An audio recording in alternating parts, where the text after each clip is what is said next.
Obrigada, deputado, pela presença aqui no RDTV. Eu que agradeço pelo convite. Deputado, vamos falar um pouquinho sobre as suas atividades no Legislativo. Quais são as principais ações que o senhor destaca nessa atuação? Eu acredito que a defesa de um parlamento mais atuante, tenho buscado, inclusive, junto da União Nacional dos Legislativos Estaduais, a UNALI, levar essa reflexão. E na Assembleia, através da proposta de projetos de lei, apesar de toda a limitação que nós temos de iniciativa de projetos de lei, que volta e meia esbarram, né, na reserva, né, de iniciativa do Poder Executivo, nós temos buscado apresentar medidas que possam aprimorar o nosso sistema legislativo e introduzir garantias, principalmente aos direitos individuais, que ainda são objeto de muitos ataques. Recentemente nós tivemos uma entrevista com a professora Bera Bertolini, que afirma que Mato Grosso é um dos estados, por exemplo, onde mais se viola os direitos humanos contra pessoas que têm uma orientação sexual considerada fora dos padrões, né, pelos diversos entes e de natureza, a meu ver, discriminatória. Então nós estamos buscando atuar nesse sentido. Falando desse projeto, inclusive, o projeto de combate à homofobia, fala mais detalhes sobre o que prevê nesse seu dispositivo de autoria do senhor. Na verdade, eu digo sempre que é um pacote, não é? Na verdade, são 3 projetos. Um projeto busca estabelecer uma data, não é? Que seja uma data de referência no estado de Mato Grosso para os movimentos organizados combaterem a discriminação, combaterem a violência por orientação sexual. Um outro projeto mais amplo que busca estabelecer sanções administrativas, não se trata de criminalizar, no Estado nós não podemos criar crimes, isso é uma competência da União, mas que no Estado busca estabelecer sanções administrativas para quem discriminar. E, por outro lado, um terceiro projeto que busca, aí mais amplo, impedir que recursos públicos possam ser utilizados para o financiamento de atividades culturais onde a prática da discriminação, não só por orientação sexual, mas também contra a mulher, contra idosos, contra pessoas negras, indígenas, possa ser financiado com recursos públicos. Infelizmente, há gêneros musicais que se especializaram em detratar a mulher, em discriminar as pessoas por conta da sua orientação sexual. Nós acreditamos que isso não pode receber financiamento público. Se as pessoas querem difundir esse tipo de coisa, cada um assume o seu grau de responsabilidade, mas não com financiamento público. Então, um conjunto de ações que, infelizmente, tem grande dificuldade de tramitar no Legislativo, quem sabe por falta de entendimento, mas também por conta de um acirramento entre posições políticas, notadamente no segmento evangélico, neopentecostal, que não aceita que estes direitos sejam assegurados. Mas nós acreditamos que com esforço, com debate, com a mobilização dos movimentos organizados, nós vamos conseguir avançar e assegurar mais essas conquistas também na Assembleia Legislativa. O senhor já tem trabalhado essa articulação nos bastidores para que esse projeto seja apreciado quanto antes? Sim, nós temos buscado de forma reiterada levar a apreciação. Já tivemos com 2 deles aptos à votação em plenário e no dia da votação, já constando da ordem do dia, foi solicitado vista do projeto, depois de um tempo apresentado, devolvido, com emendas que distorcem completamente o objeto dos projetos, e aí voltamos para a comissão para discutir o tema na comissão. Então há dificuldade, há uma tentativa de impedir este tipo de medida, este tipo de lei, mas nós vamos continuar defendendo. Deputado, outra iniciativa que o senhor também tem encampado é a campanha nacional de mobilização da reforma política no país, né? Vem uma campanha em nível nacional. Qual que é a importância de se fazer uma reforma política? Todo partido político no Brasil defende a reforma política. Agora, qual reforma política é que é o grande problema? Daí porque a gente não vê, em hipótese alguma, a reforma política avançar no Congresso Nacional. As medidas que são aprovadas são paliativas e muitas vezes, ao invés de realmente combater aquele que é o principal problema do processo político brasileiro, que é o financiamento privado das campanhas, acaba por tratar de questões pontuais. A última reforma que nós tivemos proibiu outdoor, camiseta, brindes, shows, né, e os recursos não pararam de crescer nas campanhas para contratação de pessoal. Quer dizer, nós tiramos de eventos, de brindes, de material de publicidade para contratar pessoas, o que me parece até mais grave do que aquela outra utilização. O custo das campanhas não para de crescer eleição após eleição, muito acima da inflação, o que mostra que o poder econômico é cada vez mais importante nos processos eleitorais. E a reforma política tem que enfrentar esse tema, e esse é o problema. Os deputados e senadores, em sua maioria, foram eleitos exatamente dentro desse sistema, com financiamento de grandes corporações. 45% dos deputados federais e senadores são empresários. Então há uma distorção nesse próprio sistema e, obviamente, que quem é beneficiário desse sistema não vai querer mudar a regra do jogo, não vai querer estabelecer um outro sistema que iguale a disputa com aqueles que não têm dinheiro no processo eleitoral. Então o processo não avança. Nós do PT defendemos que radicalmente é preciso acabar com o financiamento privado de campanha em todos os níveis. Nem pessoas físicas, muito mesmo pessoas jurídicas que não votam, empresas não votam, não podem financiar o processo eleitoral. É preciso que o financiamento seja exclusivamente público. Nós defendemos o voto em lista, pré-ordenada pelos partidos, fim das coligações proporcionais, portanto, e listas que sejam compostas de forma igualitária, homens e mulheres de forma alternada, para assegurar que o eleitor, ao votar na lista, possa ter como consequência a eleição de um número representativo de um projeto político, não de projetos individuais. E, ao mesmo tempo, nós defendemos o fim do quociente eleitoral. Todos os partidos que participem da eleição, com as suas listas, vão ter direito na distribuição das vagas, das cadeiras, iguais. Vão ter condições iguais. Mesmo quem não atingiu o quociente, que é a divisão do número de votos válidos pelo número de cadeiras, vai ter direito a participar da sobra, o que não acontece nas regras hoje. Acredita que esse tipo de proposta pode avançar? A gente falava agora há pouco que é difícil avançar porque cada partido acaba puxando para si. Nós só acreditamos numa forma, que é a mobilização da sociedade. Este Congresso, como já disse, não vai alterar as regras do jogo que o elegeu. Essa campanha, inclusive, é de iniciativa popular. É uma campanha de coleta de assinaturas. Nós precisamos ter 1.400.000 assinaturas aproximadamente. Nossa meta é superar isso, é ter 1,5 milhão de assinaturas para poder apresentar um projeto de lei de iniciativa popular e mobilizar as pessoas para um outro tema, que é a necessidade de reformar a Constituição do ponto de vista da organização político-partidária brasileira, que é mais amplo do que só regras para eleições, é mais amplo do que só discutir financiamento, publicidade, critérios para o processo eleitoral. É ir além para discutir, inclusive, a composição das casas legislativas, criação de novas legendas, a criação de novas legendas, a possibilidade, como nós estamos vendo hoje, não é? De unificação de eleições. É um tema que tem que ser discutido com o conjunto da sociedade. Eu, pessoalmente, sou contra unificar eleições. As pessoas dizem, mas eleição é muito caro, fazer uma eleição a cada 2 anos é muito caro, é muito ruim. Eu digo assim, a democracia tem preço?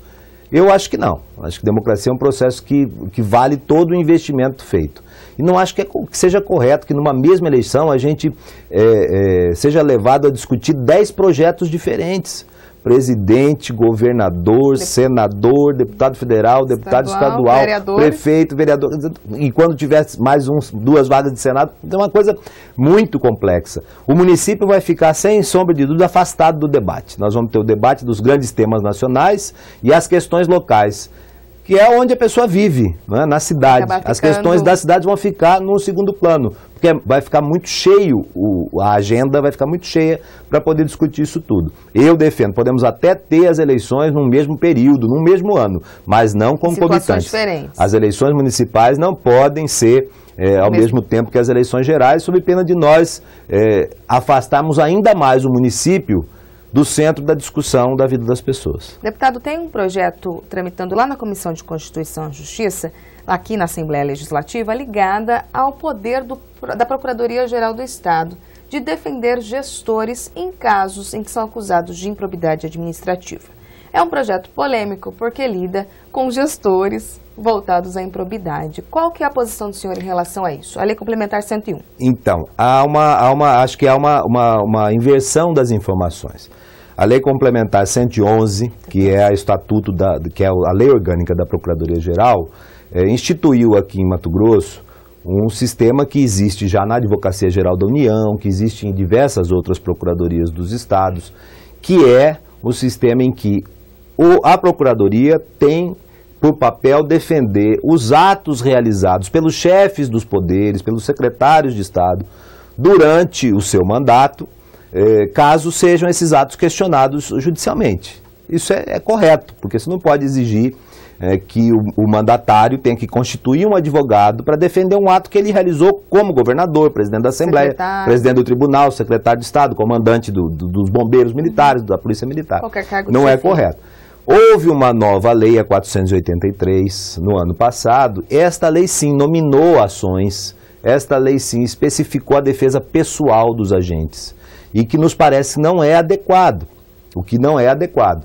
Por isso, o Executivo mandou a mensagem 01, que está tramitando hoje na Assembleia Legislativa, que busca exatamente corrigir isso, para que voltemos ao estado anterior, à situação anterior. Então, a atual proposição não tem nada de moral. Pelo contrário, ela quer combater um desvio, uma disfunção da legislação que foi aprovada no ano passado, fazendo voltarmos ao status quo ante, onde a defesa pela Procuradoria vai ser do ato, não da pessoa. A pessoa, é claro que se for processada, vai ter que buscar a proteção através da constituição de um advogado. Mas no exercício do mandato, os atos por ela realizados vão ser e devem ser defendidos pelo órgão voltado à defesa do Estado. E quando a gente fala em Estado, não estamos falando só do governo do Estado, do Poder Executivo. Quando a gente fala do Estado, nós estamos falando do Poder Judiciário, do Poder Legislativo, do Ministério Público, da Defensoria Pública.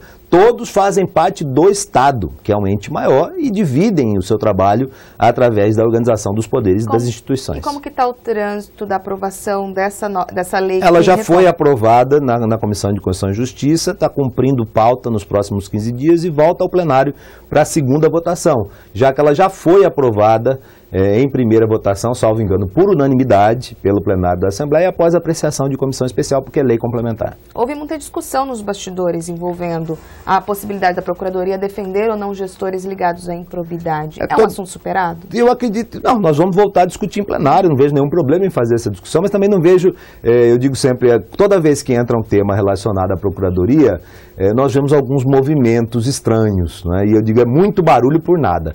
Foi assim quando aprovamos a PEC, discutimos e aprovamos a PEC que criou as procuradorias regionais e ao mesmo tempo excluiu a vedação que os procuradores do Estado possam advogar na esfera privada.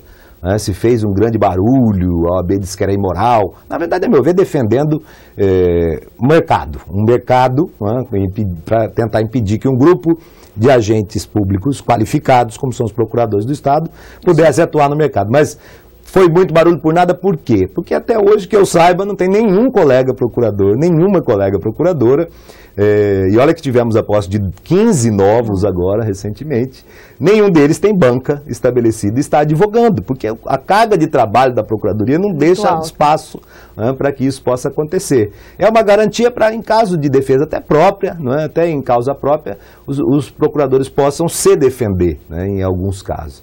E agora, da mesma forma, eu acho que houve uma leitura enviesada por parte de alguns integrantes da OAB. Eu sou associado à OAB, eu sou, desde a minha formatura, que atuo na OAB, já fui conselheiro federal, presidi a Escola Superior da Advocacia, já tive em diversas missões pela OAB, participo das atividades, não dá para generalizar. Mas há alguns quadros da diretoria que têm reiteradamente, quando o tema é Procuradoria, buscado fazer esse debate. A meu ver, mais na reserva do mercado do que necessariamente na defesa do Estado Democrático de Direito. Deputado, vou fazer uma manifestação aqui do Fábio Lessa, ele parabeniza o senhor e gostaria de saber como ficariam as proporções do custo de campanha para cada partido quando a gente falou de reforma política. Isso seria dividido de acordo com as bancadas. Haveria, claro, uma cota mínima para quem não tem bancada também ter recursos para poder financiar a sua campanha, mas seria feito de forma proporcional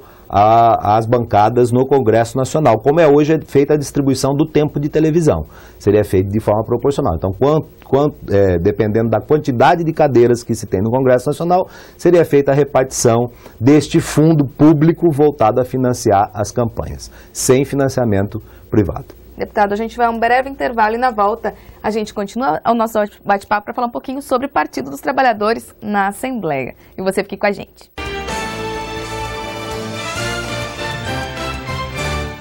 Há pouco tempo, os hospitais do governo do estado passaram a ser administrados pelas OSS, Organizações Sociais de Saúde. E o diagnóstico você confere agora.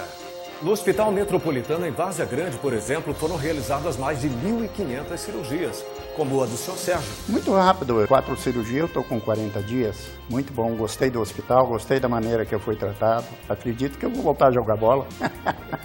Aqui em Rondonópolis foram feitas mais de 15 mil consultas ambulatoriais. Viajar é muito bom, principalmente com segurança e conforto. Por isso, o governo do estado acaba de inaugurar quase 60 quilômetros de malha asfáltica, interligando Cuiabá aos distritos de Paraíso de Manso e de Bom Jardim.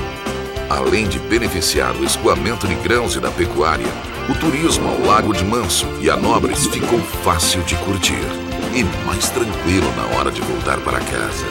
Governo de Mato Grosso, mais por você. Está no Congresso Nacional uma proposta que poderá mudar a nossa Constituição. A PEC 37 quer retirar os poderes de investigação do Ministério Público e de outras instituições que atuam no combate à criminalidade e à corrupção. E você, cidadão, será o maior prejudicado. Não deixe que mudem uma história de tantas conquistas para a população. Proibir os procuradores e promotores de investigar é retrocesso para o Brasil. Diga não à PEC da impunidade. Diga não à PEC 37. As obras vão indo bem, apesar de ainda causarem alguns transtornos. Mas só de imaginar, quando chegar a Copa, vai ser uma grande festa. E na cozinha, então? Vamos estar preparados para tudo. Na sala, todos concentrados e torcendo muito. Nos quartos, conforto e tecnologia, para atender a públicos diferentes e exigentes. Na churrasqueira, o trânsito vai ser intenso, mas vai fluir rapidamente. Assim como as obras do seu Angenor, as obras da Copa do Mundo estão em ritmo acelerado. E depois delas, Mato Grosso vai ficar ainda mais moderno, com trânsito ágil e mais bonito. Por isso é importante que tenhamos paciência. Ainda temos trabalho pela frente, mas vai valer a pena. Porque a festa no final é nossa! Mato Grosso se preparando para a Copa do Mundo e para o futuro. Governo de Mato Grosso, na Copa.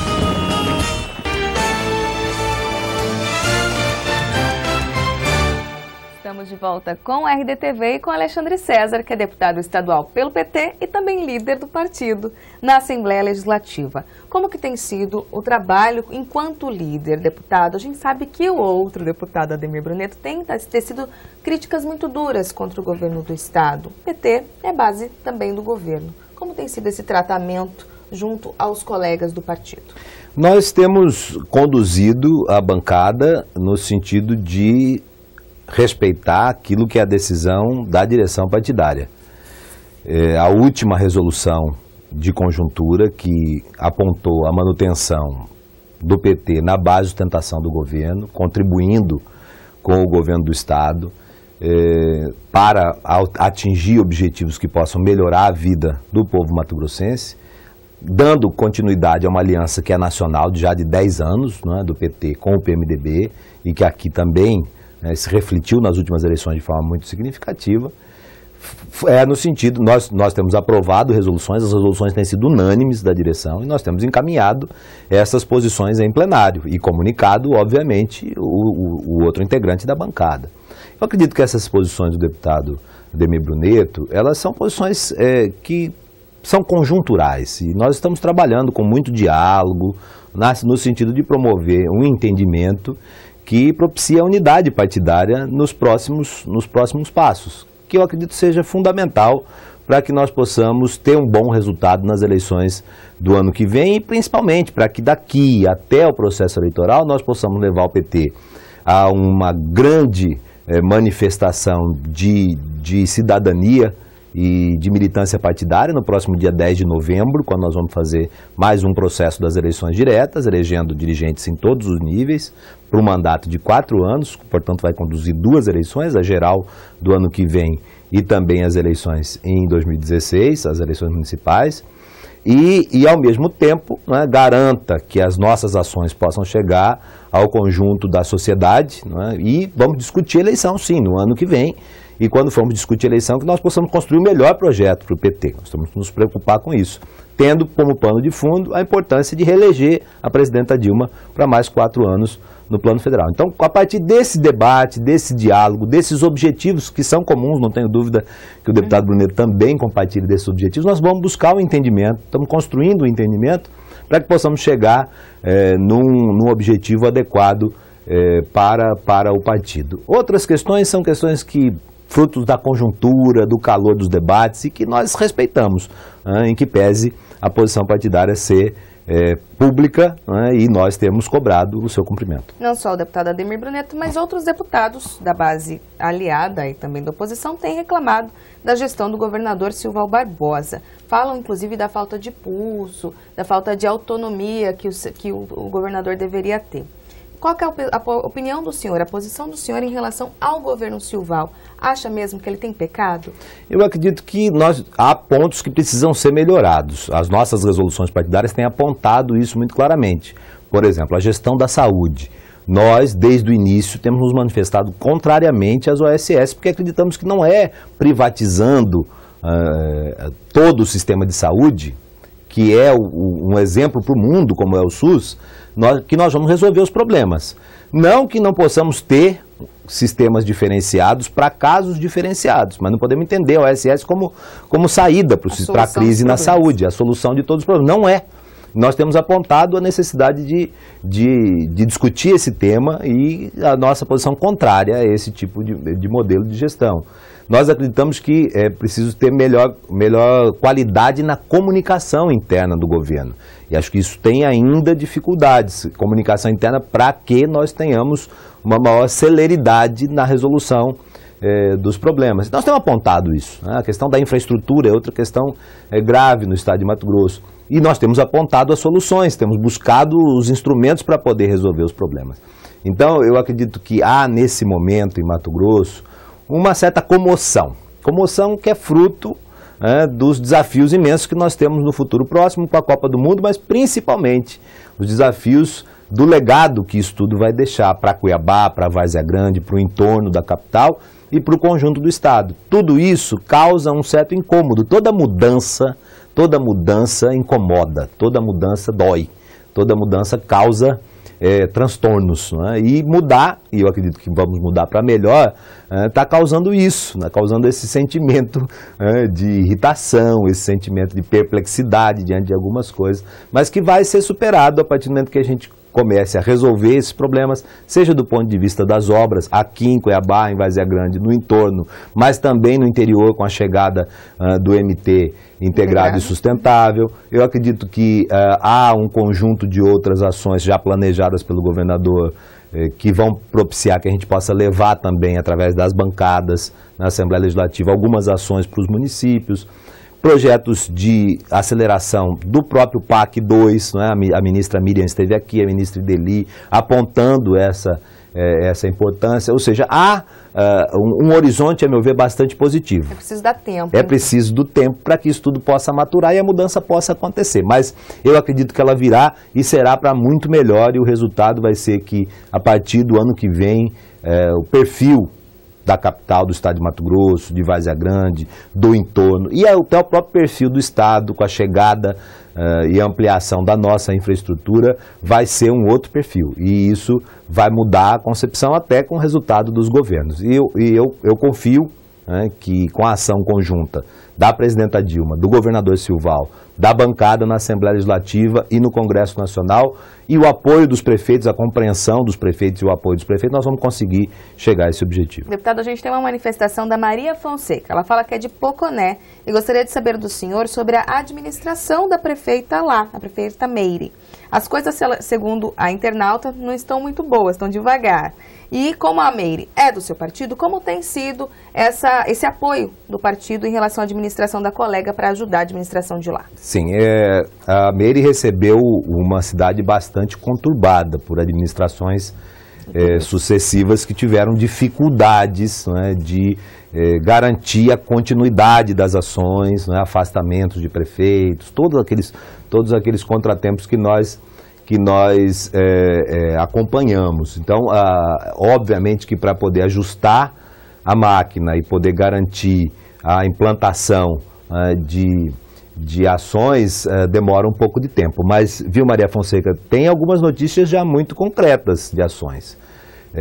Semana passada, o ministro Alexandre Padilha e o Ministério da Saúde já garantiram uma unidade de pronto atendimento para Poconé, uma UPA, um investimento importante para buscar melhorar a saúde do povo poconeano. Nós fizemos indicação, nós acompanhamos em Brasília e, juntamente com toda a equipe da Meire, o Darlan, o secretário de Saúde, asseguramos a presença desse investimento no município. Ao mesmo tempo, nós estamos buscando recursos para poder dar continuidade a um programa de asfaltamento urbano. Fizemos um compromisso lá durante a campanha, apoiando a Meire, e vamos assegurar isso em breve. Provavelmente no segundo semestre nós vamos ter notícias com relação a isso. Estamos destinando recursos para atividades na área de cultura, na área de turismo. Então há essa articulação. Há uma articulação, nosso mandato está articulado com esse processo, e nós acreditamos que, pela determinação que ela tem, pelo próprio perfil da Meire, que é irrequieta, ela não consegue ficar parada, ela corre atrás, ela busca, ela se desdobra, nós vamos ter uma administração que vai fazer a diferença em Poconé. Deputado, vamos falar então sobre as eleições de 2014. Eu tenho duas manifestações de internautas. A Solange, primeiro fala que o PT perdeu um grande nome, que é a ex-senadora Séries. Qual que é a opinião e quem são os nomes agora para o PT lançar para Senado? Olha, só para continuar, sim. E o Joaquim quer saber também quais são os nomes do PT para governador para as eleições do ano que vem. Eu acho que o PT não perdeu. Eu acho que o PT é muito maior do que qualquer nome. Maior que Alexandre César, que Séries, que Abicalil, que Lúdio, até que o próprio ex-presidente Lula, que pese alguns cientistas políticos entendem de forma diferente. O PT é uma organização que hoje tem 1.300.000 filiados em todo o país. É uma força política diferenciada, em 33 anos de história tem feito a diferença por onde passa, mandatos parlamentares e executivos, e no próprio movimento social tem uma vida muito presente. Então é uma coisa muito maior. Quem não queira mais continuar no PT, dizia meu pai, a porta da frente é a serventia da casa. Quem quiser sair, o partido não obriga ninguém a ficar nos seus quadros, nem obriga ninguém a vir para ele. E dessa forma, nós desejamos a quem tenha deixado o PT, que tenha a sua trajetória, que tenha sucesso na sua trajetória, inclusive, mas não vejo nenhum prejuízo para o partido. Ao contrário, eu acredito que, a partir do momento que nós não temos mais uma disputa interna baseada em projetos pessoais, nós passamos a pensar coletivamente. E quando a gente pensa coletivamente, eu não tenho dúvida que o resultado é sempre mais positivo. Tem uma máxima que diz, é melhor errar com o partido do que acertar sozinho. E eu acredito nisso. E o partido junto, ele se fortalece os seus quadros, e projeta as suas lideranças, e eu acredito que esse momento é um momento diferenciado. Por isso o PT, novamente, se prepara para um processo eleitoral, apontando que tem todas as condições de ser protagonista nas eleições do ano que vem. Nós não temos dúvida de que o PT, por conta da sua história, da sua trajetória e o próprio processo interno que recentemente ocorreu, deu ao PT maior maturidade para poder caminhar, para poder seguir em frente. Nós vamos apresentar os nossos nomes, nós vamos discutir, estamos discutindo primeiro o projeto político, que é a continuidade da atual aliança, que sustenta o governo da presidenta Dilma, que está aqui na base do governador Silval, que está em muitos municípios atuando para melhorar a vida do nosso povo. Nós queremos fazer com que ela continue. Então, o primeiro passo é dar sequência nesse projeto, é discutir o projeto. E depois nós vamos discutir nomes. No PT não faltam nomes, mesmo com a saída de alguns filiados e filiadas, não faltam nomes para poder fazer essa disputa. Inclusive nomes que vão para a disputa em situações difíceis, não é? Como foi o meu caso em 2002 para governo do Estado e em 2004 para a Prefeitura, onde nós não tínhamos uma ampla aliança partidária, era uma situação bastante restrita e tivemos bons resultados, elegemos bancadas parlamentares, apresentamos uma proposta diferenciada para a cidade e para o Estado. Foi assim na eleição do ano passado, quando o companheiro Lúdio Cabral foi para a disputa, onde todo mundo dizia, não vai nem incomodar o processo, conseguimos consolidar a aliança com o PMDB e fomos para o segundo turno da eleição, só não vencemos por conta do poder econômico, que, mais uma vez, fez a diferença no processo eleitoral. Deputado, então, fala-se muito para governo da possibilidade do juiz federal Julier se filiar ao PT para concorrer. Há, de fato, essa articulação de bastidores? Não é de bastidor. Nós já tivemos com o juiz, já apresentamos a ele a proposta, nós já fizemos o convite. Né? Então não é uma articulação de bastidor, nós temos feito isso publicamente, até porque ele, como magistrado, não pode fazer atividade político-partidária, e não tem feito. Então nós também não estamos exigindo isso. Foi uma discussão feita pelo PT a partir de uma constatação de que é um nome que tem legitimidade, tem identidade conosco por conta da sua atuação no passado junto com o partido, que pode ser um nome que o PT possa apresentar para a sociedade mato-grossense no futuro. Mas isso vai ser definido no momento adequado, não é agora, não é que nós vamos fazer isso, até porque ele permanece magistrado e vai poder fazer essa opção lá na frente, mas não é o único nome do PT. O PT tem o próprio nome do Lúdio, do secretário Ságuas, que poderiam também, dentro desse contexto, mesmo com todas as dificuldades, sustentar aqui o palanque da presidenta Dilma. O centro da política é sustentar o palanque federal, garantir a continuidade deste processo político aqui em Mato Grosso e também, é claro, garantir a continuidade e ampliação das nossas bancadas. Vamos apresentar o projeto para a sociedade mato-grossense e vamos discutir com os partidos aliados. O fato de termos nos reunido com o PMDB e tirado um calendário para já, a partir do próximo mês, nos reunirmos mensalmente para discutir, analisar as ações dos governos e o nosso próprio projeto político para 2014, não impede que a gente também busque outros partidos para compor.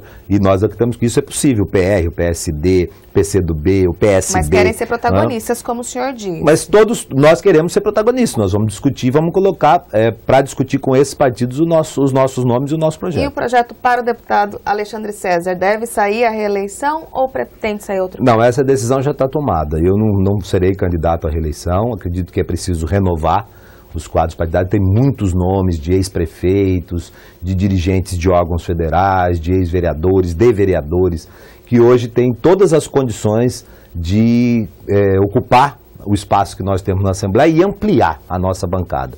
Nós queremos construir uma chapa completa, porque nós acreditamos também que é importante, estamos defendendo o fim das coligações proporcionais, é importante desde já apresentar para a sociedade uma chapa completa.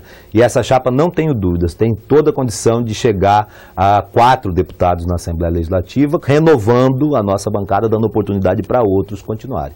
Nunca me recusei a projetos que tenham conteúdo coletivo, que sejam determinação do partido. Mas como já cumpri, mesmo que parcialmente, 2 mandatos como deputado estadual, acredito que agora, se o partido tiver outro projeto, nós podemos ir defender esse outro projeto, essa outra bandeira, seja como candidato, seja coordenando a campanha, seja auxiliando em outras esferas. Mas a candidatura a deputado estadual e também a deputado federal está descartada para a próxima eleição. Tá certo, então, deputado, obrigada pela presença aqui na RDTV. Eu é que agradeço.